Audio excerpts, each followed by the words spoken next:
I'm excited about this interview.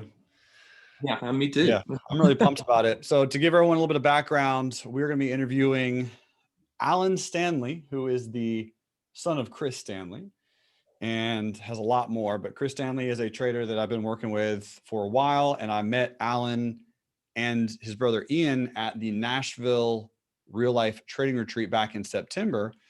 And since then, Alan has, in short, been absolutely murdering the markets. And I would love to hear more about your story and your journey, man. So just tell us a little bit about you, Alan. Yeah, absolutely. Well, like you said, I'm Alan Stanley. I was born and raised here in Ocean Isle Beach, North Carolina, and I am very brand new to trading. I started trading back in March of last year. But a little bit more about me. I'm married. I have 4 kids. Work a full-time job, and trading is kind of my side hustle here in the last year, and really enjoying it. But I got into trading because of my father. He told me about real life trading. He stumbled across it last year sometime or 2 years ago, and he kept telling me about it. And so once the economy kind of went down during COVID, I had some extra free time on my hands, so I started watching some free videos and stuff, and got plugged in here at Real Life Trading. So I love it, man. That's awesome. yeah. So why stocks though? I mean, like, was it something that you just were interested in? Your dad made you? Well, honestly, I didn't know anything about it at all, and I had a little bit of money from when I was in the Navy, and set aside, and it was just kind of sitting there doing nothing. I've been trying to look into how I can invest that money, and he kept on telling me about the stock market and that I need to follow this guy named Jeremy and listen to what he had to say. And so I was just out of, just trying to look for something to do. I started watching some of your free videos. I did the beginner and the intermediate and advanced courses, and started watching some YouTube things. And I really got intrigued by the market, and I kind of understood it the way you taught it. Really kind of clicked with me. And so I don't know. I got interested in doing that, and I was like, well, this is a nice way to make a little bit of side money while I'm working. Yeah. Uh, so yeah. Love it, man. Very, very cool. There's a lot of people in North Carolina. So you got Ron, you got Hunter. We were just in North Carolina also for a retreat. So it's North Carolina representing. Yeah, I that's love it. right. So Yeah. tell us a little bit about when you started your trading. I mean, what was interesting about it is you had a very, very calm, methodical approach. I mean, you put in tons and tons of time. Can you tell everyone a little bit about your strategy now and what you focus on? Yeah, absolutely. So whenever I first started, I didn't trade at all in the market. I watched your videos, and then so all of March and April, all I did was watch videos, try to just gain some knowledge about stock market, because I approached this. I had no idea. I didn't know what a stock was. I didn't know what an option was. I didn't know any companies that were good companies to be trading in. I didn't know anything. So I really started watching the videos, started learning about Dow theory and support and resistances and trend lines and all that kind of stuff, and candlestick patterns. So I was just kind of really just for the first couple of months just learning. And then I got an account in Thinkorswim, and I just started paper trading what I thought, trying to look at some of these patterns and the things that you had taught in some of these classes. And I just started paper trading and started realizing after about a month and a half of that, it's like, man, I'm profitable paper trading doing this, you know? Yeah. So after a couple of months of doing that, so April and May, just paper traded. And then about, I think halfway through May, I was like, well, I'll just slowly dabble into it. And I learned your R system. And so I started with a very low, very small R, something that, that if I was to lose an R, I wouldn't really care about. Yeah. And just slowly started getting into a couple of trades. And my first couple of months of doing that, I was profitable, and I was, by a little bit, and was doing all right. So I take all of last year was really just learning, and I'm still learning. I'm still very new at this, but was definitely some learning curves there last year. I took a couple of bad trades, invested in some stuff, not realizing what I was getting into. But yeah, that's kind of how I started. And then I think after the turning point for me really in my trading so far was the Nashville retreat. I Mm, went there with everybody, and I didn't really have a solidified plan. I okay. was just from all the videos I had watched, it's like I saw all these chart patterns and I see all these candlestick patterns, and um, everything looked good to me. Yeah. every stock I looked at, I was like, "Ooh, there's a morning star reversal, or there's a hammer candle," or uh, and so I was wanting to get into everything, and that kind of ended up hurting me instead of finding some good companies to do it. Well, when I got to Nashville, it really helped me hone in on a plan and then really stick to a plan. Once I started doing that, I started seeing some good results. Yeah. Uh, so that's kind of the turning point. And then I say in October, November timeframe, Matt DeLong got up with me, and I was kind of went with a group of people, and we kind of did a little mentorship thing, and he really showed me different strategies that he uses. And ever since then, honestly, I've been utilizing his Momo strategy because like I said, I work a full-time job, 40, 50 hours a week. So I can't day trade as much as I would like to. I basically just swing trade. And it's nice now with this strategy that I can set it and forget it, and it lets me know when to get in and get out, and it works. So that's what I've been doing. Got it. Love it, man. So which stocks have you been focusing on? So I have 20 stocks that I trade. 15 of them I got from Matt DeLong, um, and so I trade like Shopify, Tesla, Roku, BYND, CrowdStrike. Um, some of the so I trade all of the ones. I think Matt has 15 out there that he likes, and so he gave those to us and explained to us why he picked those. And so I initially started using his 15, but I was like, well, he taught us how to find other stocks. So I went and did my own research and found 5 more that I liked that met that criteria, and they're like AMD, Spotify, Chewy, Yeah. Net, Yeah. those kind of companies. And it's really been working out pretty good so far. Um, Well, I tell us see. about it. How good is good? Oh well, I mean, so in November, so starting in November is when I first started using the strategy. And in November, I was profitable over 10R. I used it in December. And this is all I did. I took no day trades at all. I just did this Momo strategy. I was over 10R in November. I was over 10R in December. And then in January, I had kind of, the market's been going crazy here in the last couple of months. And I made almost 27R in January. And currently, right now in February, unrealized, I'm up over 15R in Wow. February right now. So yeah, I mean, I can't believe it. I keep looking at the Momo stuff, the things that I'm in, and I'm in the 15 stocks that that I've been telling you all about, and every day I'm like, when is this thing going to turn around on me? But it Yeah. hasn't yet. Yeah. Now, are you only playing long? You playing short?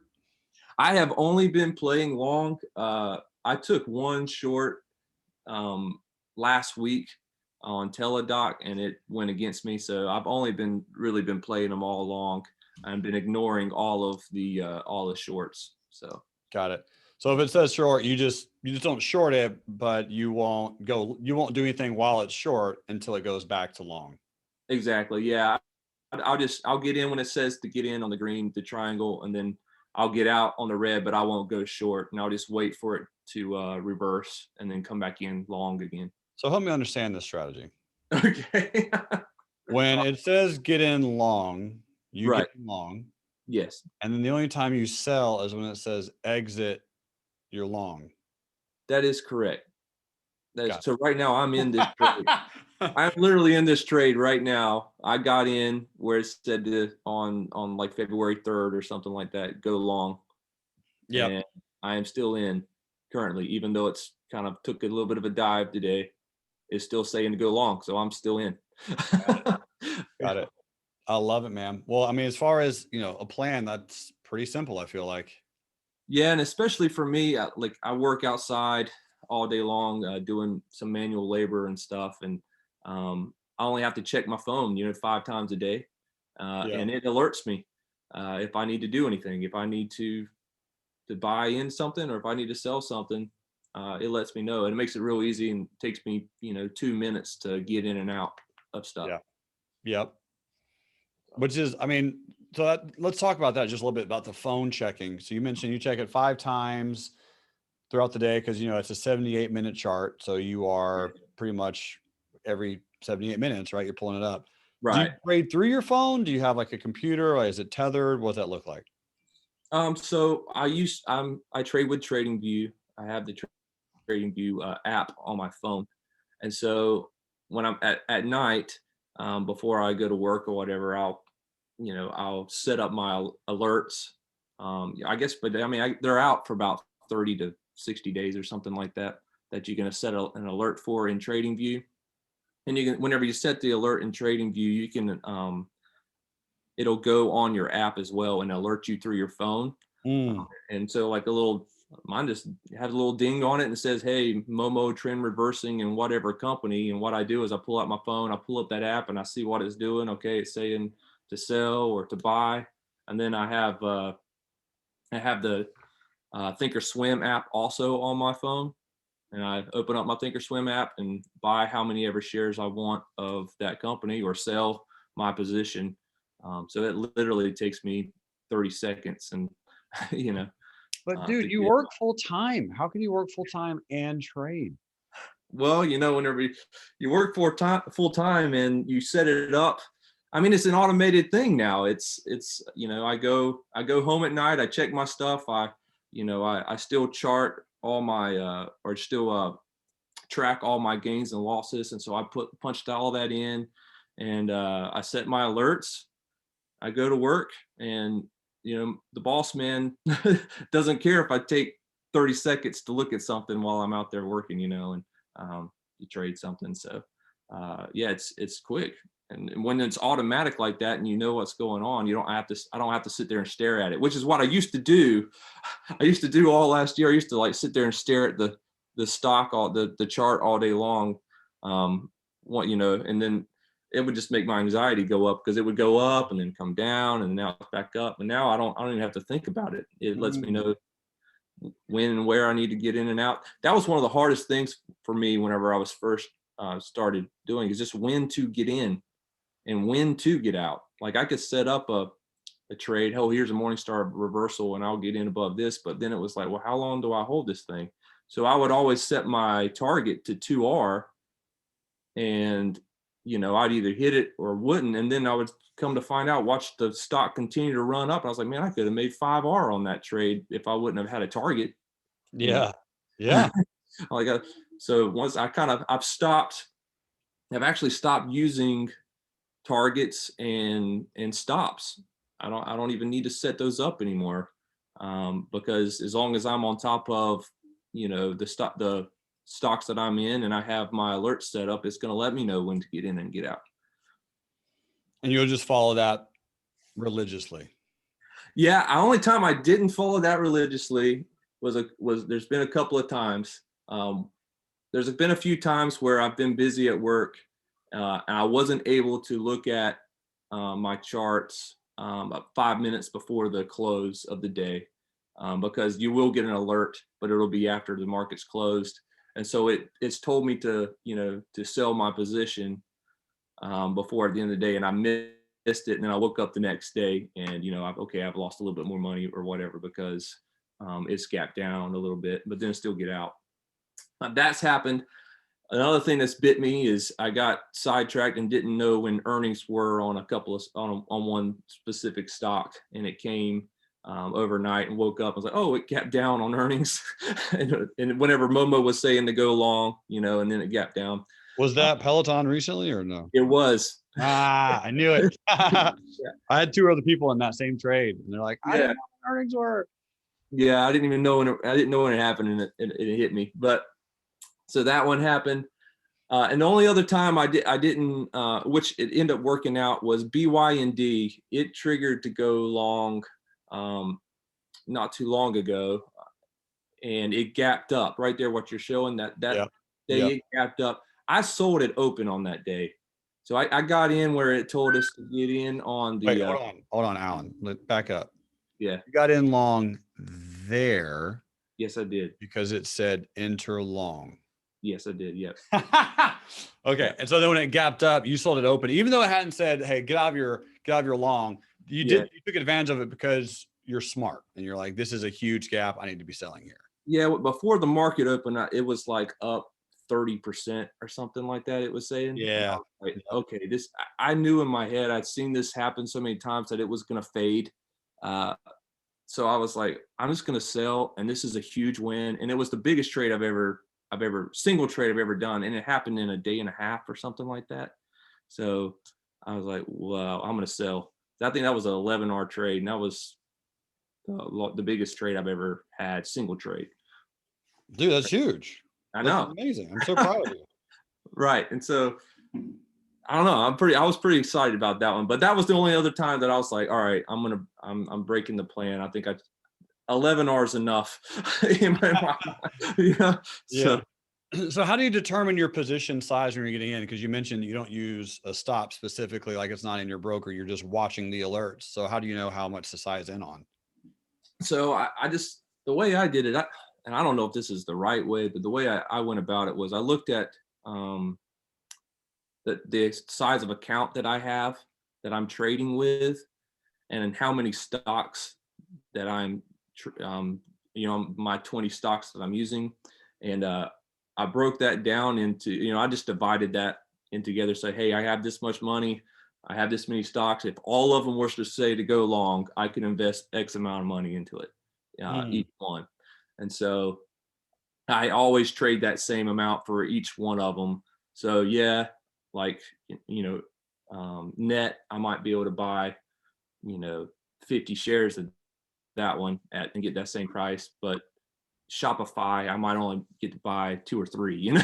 or Yeah. something like that. So So you still know you still know a risk. It's still like a defined amount before. yes, I still have a defined risk amount. Yeah, I'm still using my R. I have an R that I use. So there's probably a better way, honestly, to do that. But that's just kind of how I went about it so far, and it's worked so far, though. Yeah. Have you done any back trading? Yes, yeah. So before I even started utilizing the Momo strategy, I back traded every single one of the stocks that I'm actually using the strategy with now. I did it a bunch of different ways too. I did it with only going long and short, and different things like that. And if on these uptrending companies like this that are growing so much, I've just found that it's just better to stay long.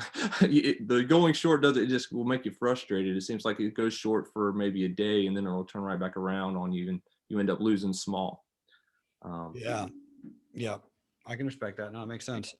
So do you, like, in a situation like this, like Beyond Meat, Myco, Momo, long, and sometime today maybe, Right. are you just going to get in? Absolutely. Yeah. I love it. I'm waiting for it to trigger. Yeah. Absolutely. Yeah, as soon as it goes on, I've actually been watching this one. I was like, because it's been consolidating since that big gap up. And so I'm like, well, if it goes, it's going to go one way or the other here soon. So Yeah, man. That is killer. That's killer. Because realistically, it is about, and intrinsically about a plan, having a basic plan. I know the questions I was asking were semi-sarcastic and joking, but I know. it helps build in, like, we need something to be obvious. You can pull any plan, it doesn't matter what it is, and saying, this is what I do and this is why. Right. And then I just do it all the time. Right. And this has definitely made that for me, because before, like I was saying, like everything looked good. I was in stocks that I had no idea what they were or what they did, or and now I understand all the stocks that I'm in. I know exactly. Look, it's triggering moment right now. Boom. There we go. Yeah. We're getting in. Now, But do you have to wait for the 78 minutes to close? I wait for it to close. Yes, I wait for it to actually close. Got it. So I'm on the East Coast time. So at 12:06, the candle will close, and if it closes with that green arrow, I'll get in. Got it. Yep. I love it, man. I think it's an amazing plan. I'm just so excited to hear your success in this, because I know you've put in a lot of work and a lot of time, and I don't know if I mentioned it or not, but not only do you work full time, but you also have a family. Yes, I do. Like I said, I'm married. I've been married for 14 years. I have 4 kids. I got 3 daughters and 1 boy. My oldest is 8 years old, then 6, and then 4, and then I got a 1-year-old in the house. And yeah, man, I'm blessed. I can't. Wow. Yeah, man. Wow. Wow. Wow. That is stupendous. I mean, because what's beautiful about this, man, is it shines a light on how anyone has the ability to do this. But not only that, you have to put in the time. You did. You back traded, you studied, you watched videos, you spent both time and money coming to a live in-person trading retreat, and you did mentorship sessions, which requires a lot of work and energy and effort. Right. I mean, I enjoy being a part of the community. And like I said, everything that I've been a part of so far has been enriching. It's been I've learned a ton, and I'm excited about the future here doing this, man. I hope one day I'm so good at doing this that you want me on board. That's Love my it. goal. Oh, nice. I Nice. want Jeremy to call me one day and be like, "All right, Alan, I need you to come help me out." Okay. I like it. Dude, what a cool goal, man. I love surrounding myself with amazing people.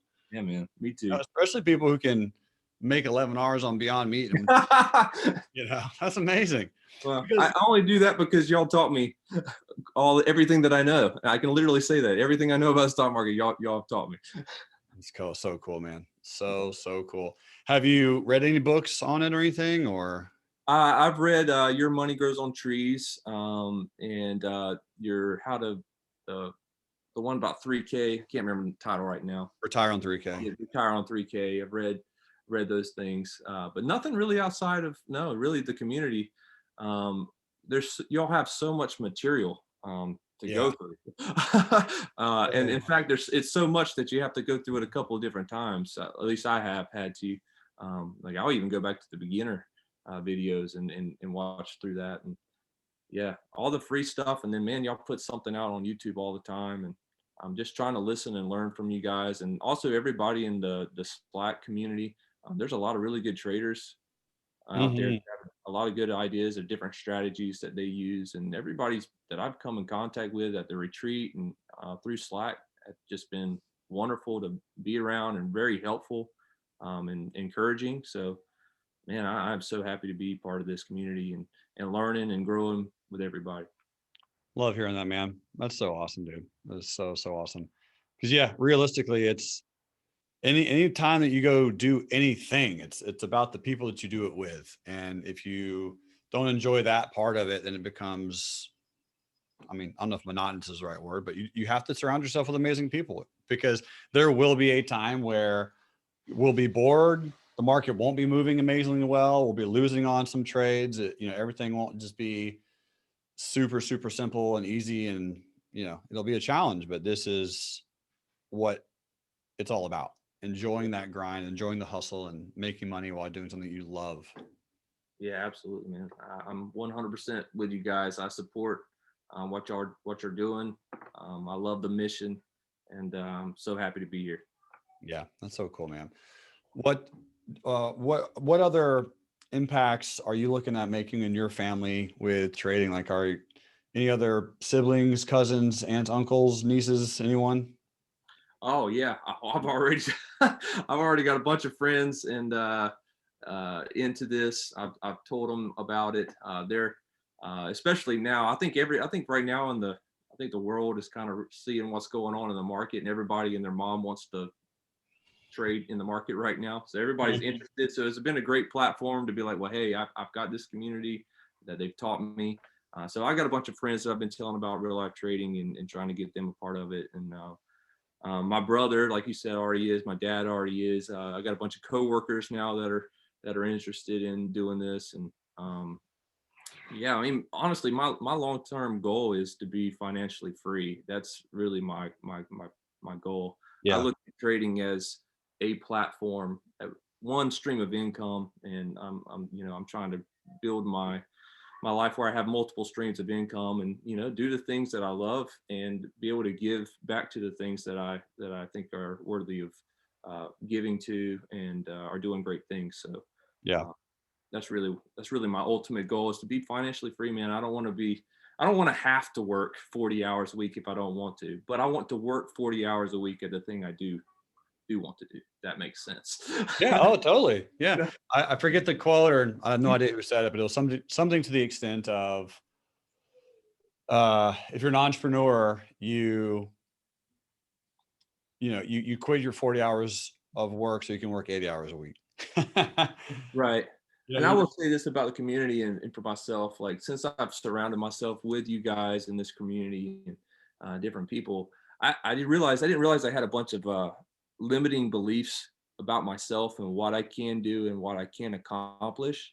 And the more I've surrounded myself with people who aren't thinking that way, who are successful, is really kind of opened my mind to what I can do. And just kind of Mm, breaking those limits off of me. Like I always just thought, man, I'm going to work a 40-hour job a week the rest of my life and just barely make it by. And man, my brain's it's been exploding with all the different possibilities of things that I can do now. So I'm excited about my future and I don't have to worry about, I'm not worried about, man, I'm just going to have to work hard the rest of my life doing a mundane job. No, I can make it to where it's going to be awesome. So that is wild. That is so cool. That is so cool, man. I'm really thrilled to have that. Tell us a little bit more about these limiting beliefs. How'd you recognize some of them and then break some of them down? well, I mean, I guess it's just really just the way they've been broken down. Some of the limiting beliefs was just like, hey, I'm gonna work until I die. I'm gonna barely scrape by. Will I ever be able to retire? Will I be able to save enough money Mm, with my family to actually be able to retire and to do something else, to do what I want to do. Um, and I think it's really just a kind of what I've always heard called growing up as a broke mentality. It's just kind of the broke mentality, just barely get by. Um, you're okay with just paying the bills and all this kind of thing, and not really understanding and educating myself on how to invest, how to get ahead. Um, Also, just I guess a limiting belief of like I can only do one thing.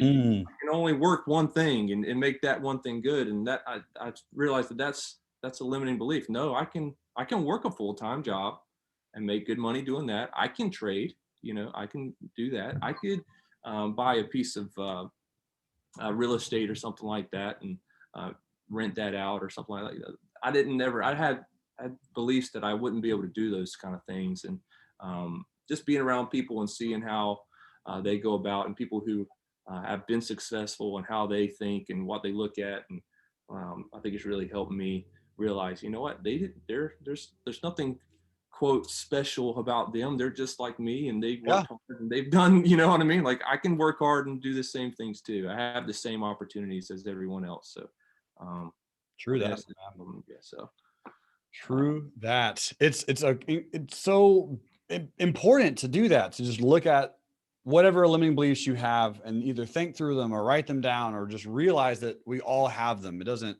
matter what the belief is about or on or focused on. I have them, you have them, everyone has them. It just depends on what they are. yeah, It could be a physical, there's no way I can do this. I'm too old, or there's no way I can do this. I haven't done it forever, so I can't do it again. Or it could be right, the most easy, basic, simple thing that you just doubt yourself on. But in general, you can. You just have to also recognize that you have that fear and that limiting belief, and then just figure out a way to push forward. right. Yeah, yeah. So it's definitely this past year has been a big a big growing year for me mentally and in my trading. But just kind of, I have a brighter future. I think I could see um, me reaching some pretty cool goals here in the future. So, Yeah. and real life trading is definitely a huge part of that. So, Beautiful, man. I'm so thrilled to hear that, brother. yeah. So thrilled. Some other back to the chart questions. Yes, sir. How and will you ever update some of those 15 stocks? Yes, I absolutely will. I one, I guess if they've stopped becoming, upward trending companies. But I also look at that they're growing, and the ones that I've got right now are basically been growing at, I think, 30 to 35% per quarter. Um, it's kind of what I've been looking at. And so if some of those start falling off, like I'm a little worried about AYX a little bit, just the way it's been doing. Even though earnings, I think, were outstanding. Um, I thought it was whenever I saw it the other day, but last night. But it's just kind of been chopping around, going sideways. And in the strategy that I'm using, the Momo strategy, a lot of sideways action really kind of chops you up and kind of in and out a lot. Um, so I don't know. I'm still kind of holding on to AYX to see what it's going to do, but that's one. And there's another one. Like the Peloton, I just don't quite get it. Like I don't know if it's just a craze or if it's a is this like I don't know. The price action to me is like, wow, it's all the way up there, and I don't like. Is it just because people like riding bikes, or I don't I'm not real sure. So I guess maybe it's just me. I'm not a big bike rider, so but I mean, it's still been doing good and it's still growing every year. So I'm still holding on to it. But it's one of those. I'm like, I don't know. Is this one that's gonna? Is just a fad and it's gonna turn around, or is it gonna keep shooting to? I just don't know. Is this the next? Is this gonna be like a Tesla or a Nvidia or something? Exactly. Yeah. I don't No, it see makes it sense. being that.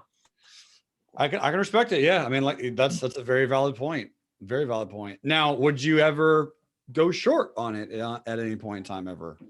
Yeah, absolutely. I do follow the broader markets. I want to see what's going on, obviously, in the broader markets every night. I watch the videos and get your opinion and your take on what's happening in the markets. And so I do think there'll be a time where, hey, all right, I'm not just going to go long anymore on Momo. We're obviously having a pretty good dip here, which I know you've been talking about. You would love for a dip to come in. Which would be a viable dip. So I could see, there being a short time where, I can go bearish on a few of these trades, hopefully get back in low. But as long as the trend and the overall market and the SPY and the Qs and different things are still kind of going up and to the right, I think I'll stay long. If we start to break some supports on that and really have a pretty good pullback on the broad markets, I'll start looking at some of these and going short, especially like some like Peloton, and some of these have just made this incredible run over the last few months that could really retest, and I could see going short on them for a little bit. So Okay. Awesome, man. I love it. Sounds smart. Sounds like you got a good plan. You're forward thinking. You're disciplined, man. You're just executing the plan. That is what you are doing. That's your job as a trader. And you're doing it, bro. that's right. That was one thing that you and Matt DeLong both like drilled into me through the at the retreat and the mentorship that I went through. It's like my job is to execute the plan. That's my job. That's what I do as a trader. If it tells me to go long, I go long. If it tells me to get out, I get out. So even if that's one thing I've learned about the Momo strategy. Like there's a lot of times on a lot of these companies that I feel like I'm getting in way too high. Like just looking at the chart, I'm like, man, we're up at here at all-time highs. And then it runs to the moon still, like if I was to not get in, I would miss the whole move. And you can't call the top. I have no idea how to call the top on some of these growing companies like this. So it's better just to trade the plan when it says to get in, when to get out, get out. I love it, man. That's amazing. And I just want to say thanks again for being a part of this team, man, being a part of the family, being a part of the community. It's an honor to work with your dad. I tell him, like, he's one of my coaching students, and I just love that, man. and he is a true blessing in my life. So having you a part of it, having you be here, just makes it even better, man. So thank you. Absolutely, man. I love it that I'm here. Thank you for having me. I really appreciate this time, and I'm excited about what's going on with Dad. I'm telling him, I was like, you better tell me everything that's happening. I want to know. I want to learn. So it's been really cool, man. I'm excited for him, and I'm excited for my brother and what's going to happen here in the future. So Love it.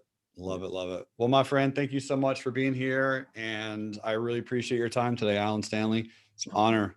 Thank you. Yep, my pleasure. Ladies and gentlemen, there you go. Alan Stanley, part of the RLT community, an amazing trader and someone who has put in work, time, energy, money, resources, all of it, getting that financial freedom, full-time employee, someone who works, someone who has a family, and is absolutely murdering the market. Come on, guys. That's got to be inspirational. It's inspirational to me, has to be inspirational for everyone. I'm thrilled. Fantastic stuff. Folks, that's it for the recording. That's it for the interview. Thank you so much for listening. You rock. And until next time, love life, and trade it. Bye.